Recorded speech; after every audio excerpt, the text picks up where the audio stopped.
Olá, nós somos alunos do curso de Biomedicina da Universidade Federal Fluminense e estamos realizando essa apresentação para a avaliação da disciplina de Anatomia. Bom, nossa dupla é composta por mim, Pedro Henrique, e pela minha colega Sabrina Rodrigues. E nós ficamos responsáveis por falar sobre a drenagem linfática do fígado. Essa é a índice da nossa apresentação, que a gente vai começar falando um pouco da visão geral do fígado, depois da situação dele, os fatores de fixação, a anatomia macroscópica, a vesícula biliar, a drenagem linfática e, por fim, encerrar com o caso clínico. Bom, agora um pouco sobre a visão geral dele. Alguns aspectos gerais do fígado. O fígado é a maior glândula do corpo humano. Ele pesa cerca de 1.500 gramas e, com conteúdo sanguíneo, ele pesa cerca de 2.500. Ele possui uma coloração marrom brilhante e tem um diâmetro transversal de 20 a 25 centímetros, enquanto que o seu diâmetro anterior-posterior é de cerca de 10 a 12 centímetros. E, com exceção da gordura, todos os nutrientes absorvidos pelo sistema digestório, eles são levados diretamente para o fígado pelo sistema venoso porta. E, além de atividades metabólicas, ele também armazena glicogênio e excreta bile, que é um líquido que ajuda na emulsificação de gorduras. Agora, a situação do fígado. Bom, ele fica situado na porção alta da cavidade abdominal, principalmente no quadrante superior direito do abdômen, onde ele é protegido pela caixa torácica da quinta costela até a 10ª costela, do lado direito. E o fígado, ele fica abaixo da cápsula direita do diafragma, que é o músculo que separa a cavidade torácica da abdominal. E ele ocupa a maior parte do epicôndrio direito e da região epigástrica superior, e ele se estende até o epicôndrio esquerdo. Agora, os fatores de fixação. Bom, nos fatores relacionados à fixação do fígado na cavidade abdominal está principalmente os ligamentos, mas também tem vias suprarrenais, tem a veia cava inferior, pregas peritoneais e a pressão positiva intraabdominal.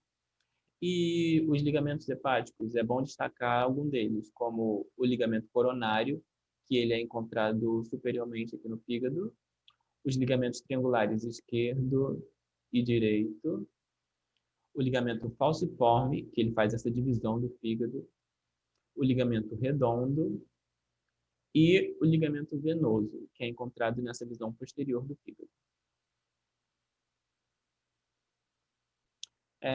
O fígado, ele possui duas faces, sendo uma diafragmática, que é essa voltada para o diafragma, e a outra visceral, que é essa daqui, que é voltada para as vísceras do abdômen. E é importante falar que nas paredes das cavidades abdominais, nos órgãos abdominais, há uma membrana serosa de revestimento, que é o chamado peritônio. E o fígado ele é revestido por toda a sua extensão, exceto a área que está em contato direto com o diafragma. E essa área que está em contato direto com o diafragma, ela é chamada de área nua. E várias impressões são encontradas nessa face visceral, como a impressão cólica, a renal, a esofágica, a gástrica e a suprarrenal. Bom, o fígado ele é dividido em dois lobos anatômicos e dois lobos acessórios, pela reflexão do peritônio a partir da superfície. As fissuras formadas em relação a essas reflexões e os vasos que servem ao fígado e à vesícula biliar. Esses lobos superficiais, eles não são lobos verdadeiros, como o termo geralmente é usado em relação às glândulas, e têm apenas relação secundária com a arquitetura interna do fígado. O plano essencialmente mediano, ele é definido pela fixação do ligamento falciforme e a fissura sagital esquerda, que separa um lobo hepático direito, que é maior, de um lobo hepático esquerdo, que é menor. Na face visceral inclinada, as fissuras sagitais direita e esquerda passam de cada lado, e a porta do fígado transversal separa dois lobos acessórios, sendo eles o lobo quadrado, que ele é encontrado na visão anterior e fica inferiormente ao fígado, e o lobo caudado, que ele é encontrado na visão posterior e ele se encontra mais superiormente. O lobo caudado, ele tem esse nome devido a, muitas das vezes, ele dá uma origem a um tipo de cauda na forma de processo papilar alongado. O processo caudado, ele se estende para a direita, entre a veia cava inferior e a porta do fígado, unindo os lobos caudado e hepático direito. E embora não haja uma demarcação distinta interna, onde o parênquima pareça contínuo, existe uma dimensão em partes independentes do ponto de vista funcional. A parte direita e a parte esquerda do fígado. O fígado ele pode ser subdividido em 8 segmentos hepáticos que são cirurgicamente ressecáveis, sendo cada um deles servido independentemente por um ramo secundário ou terciário da tríade portal, respectivamente. E essa tríade portal ela é formada por ductos biliares e vasos hepáticos, sendo eles a veia porta e a artéria hepática própria. Nessa visão anterior do fígado, é possível ver quase todos os segmentos. O único que não é possível ver é o primeiro segmento, que ele é um segmento encontrado na visão posterior do fígado. Agora sobre a irrigação do fígado. Bom, ele tem uma irrigação dupla, que uma é a venosa dominante e a outra é a arterial. A veia porta, ela traz cerca de 75 a 80% do sangue para o fígado. E o sangue porta, ele contém cerca de 40% a mais de oxigênio do que o sangue que retorna ao coração pelo circuito sistêmico. E a veia porta, ela conduz praticamente todos os nutrientes absorvidos pelo sistema digestório para os sinusoides hepáticos. A exceção são os lipídios, que são absorvidos pelo sistema linfático. O sangue da artéria hepática, que representa apenas 20 a 25% do sangue recebido pelo fígado, ele é distribuído inicialmente para as estruturas não parenquimatosas, sobretudo os ductos biliares. Bom, o fígado ele é inervado pelo plexo hepático, que é um plexo nervoso autônomo intrínseco, situado ao redor da artéria hepática própria, que representa uma continuação do plexo celíaco. Ele possui inervação simpática, que são fibras nervosas pós-ganglionares derivadas de neurônios, cujos corpos celulares se localizam nos gânglios celíacos. E durante exercícios, essas fibras nervosas elas estimulam a degradação de glicogênio, de modo que aumenta os níveis de glicose no sangue e a secreção de bile é suprida. Ele também possui uma inervação parasimpática, que são fibras nervosas pré-ganglionares que, adicionalmente, elas se ramificam como ramos hepáticos no momento menor, derivados do troncos vagais, e fazem conexões sinápticas do plexo hepático. E essas fibras, elas estimulam a produção de bile durante a ingestão de alimentos. E também uma inervação sensitiva, nervo frênico direito, pelo ramo frênico abdominal e pelos nervos intercostais inferiores. Essa imagem é de um exame de imagem feito por tomografia computadorizada. Essa vista é da região do abdômen anteroposterior. E aqui a gente consegue ver perfeitamente essa estrutura do fígado. Aqui a face voltada para as vísceras e aqui a voltada para o diafragma. E também conseguimos ver algumas estruturas, como a veia porta e a veia mesentérica superior. Olá, meu nome é Sabrina e eu vou dar continuidade com o tópico de vesícula biliar, já que esse é um importante órgão e está muito relacionado ao fígado, porque o fígado ele produz a bile de forma constante.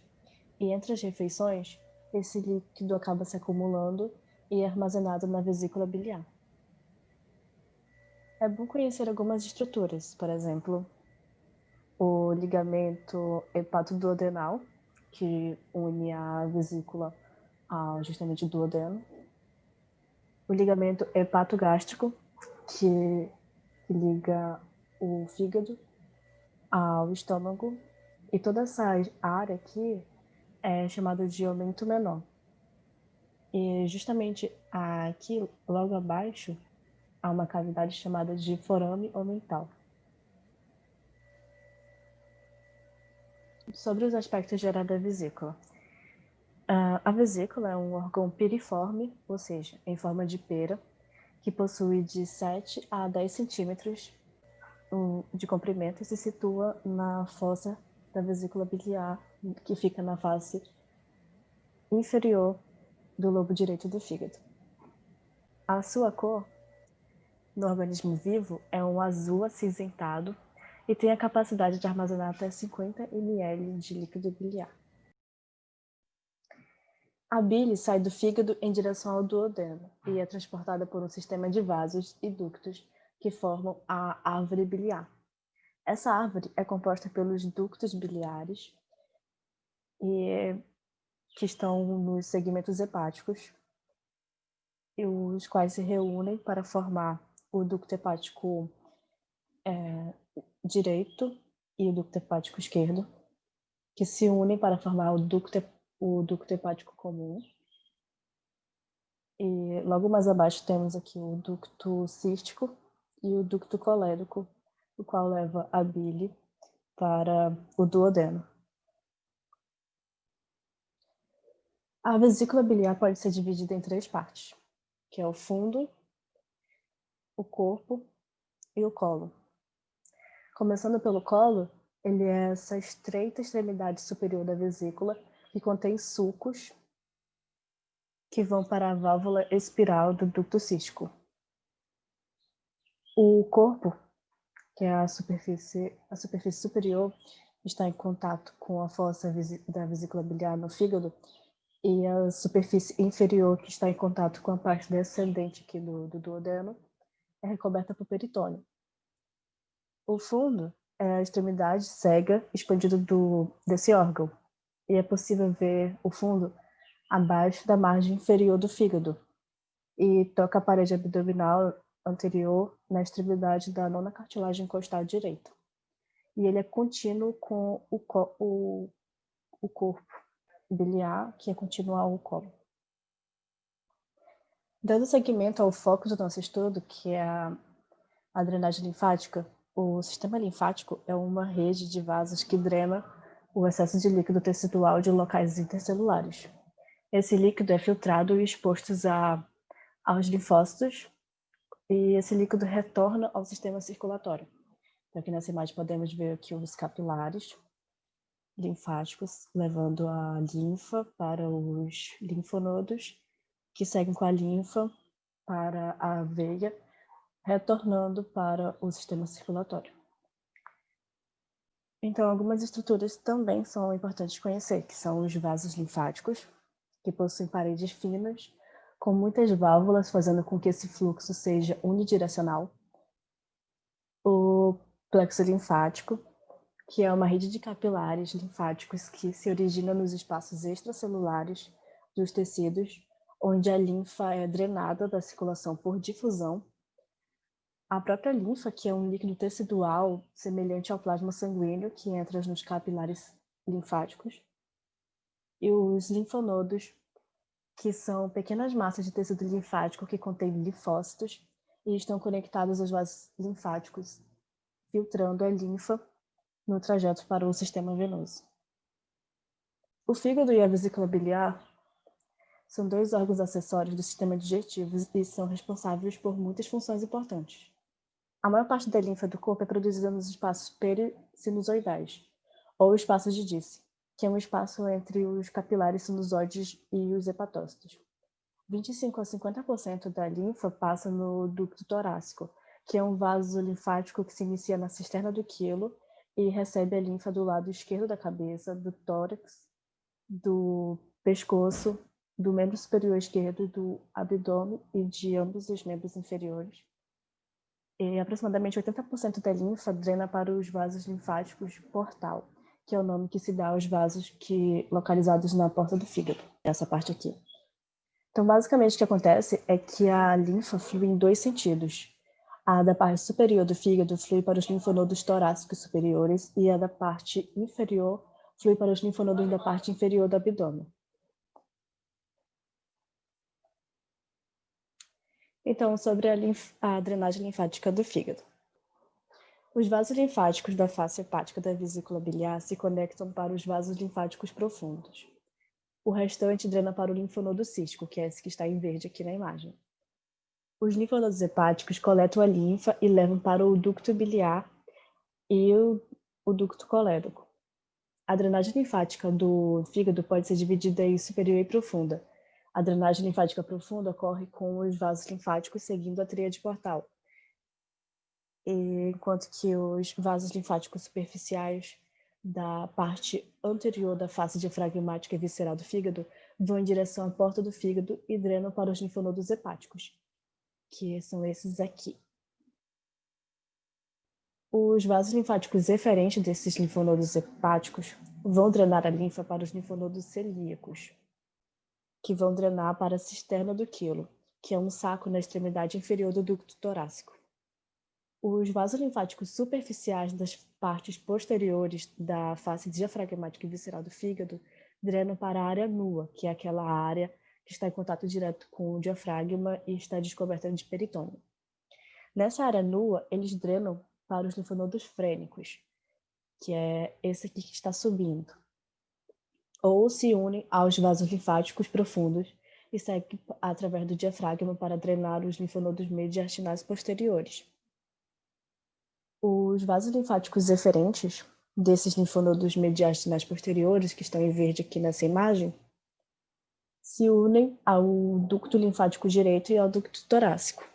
Então aqui podemos ver o ducto linfático direito se unindo à cisterna do quilo, que está em contato com o ducto torácico. Alguns vasos seguem caminhos diferentes. Os vasos da face posterior do lobo hepático esquerdo seguem em direção ao hiato esofágico. Eu vou voltar aqui a imagem, para que vocês consigam ver. Esse aqui é o hiato esofágico. E para terminarem nos linfonodos gástricos esquerdos, que são esses aqui. Os vasos linfáticos da face diafragmática central anterior seguem ao longo do ligamento falciforme até os linfonodos paraesternais, que estão nessa outra imagem aqui também em verde. Agora eu vou falar de algumas patologias que achamos importante mencionar. Nessa imagem podemos ver os cálculos biliares, que é quando ocorre o acúmulo de cristais de colesterol. Os sintomas só aparecem quando os cálculos, ou em linguagem popular pedras, estão em um tamanho suficiente para causar lesão física na vesícula, ou nos ductos hepáticos ou nos ductos císticos. Isso pode gerar o aumento da vesícula em razão do acúmulo de bile. Dependendo da situação, a bile pode entrar na corrente sanguínea causando icterícia. Nesses casos graves, ocorre a retirada da vesícula. Outro caso clínico é o comprometimento do fígado.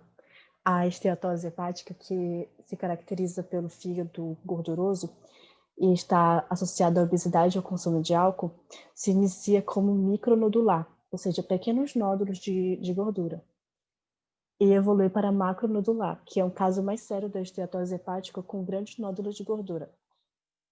Aqui podemos ver uma comparação de lâmina histológica de um fígado saudável com esteatose hepática. Todas essas áreas aqui esbranquiçadas são justamente onde estaria a gordura. Essa fase ainda é reversível. E o tratamento pode ser feito com uma reeducação alimentar, exercícios físicos e um estilo de vida saudável. Caso contrário, pode evoluir para a cirrose hepática. O fígado é o local primário de desintoxicação das substâncias absorvidas pelo sistema digestório. Sendo assim, ele é vulnerável à lesão celular e, consequentemente, à fibrose. Então, aqui podemos ver tanto gordura quanto tecido fibroso. Na cirrose hepática, há a destruição progressiva dos hepatócitos, que são substituídos por gordura e tecido fibroso. Essa condição é mais frequente em pessoas que sofrem de alcoolismo crônico. Quando a estrutura dos lóbulos hepáticos é comprometida devido à reorganização cicatricial do tecido conjuntivo, acaba promovendo a formação de nódulos parenquimatosos, e o fluxo sanguíneo é prejudicado.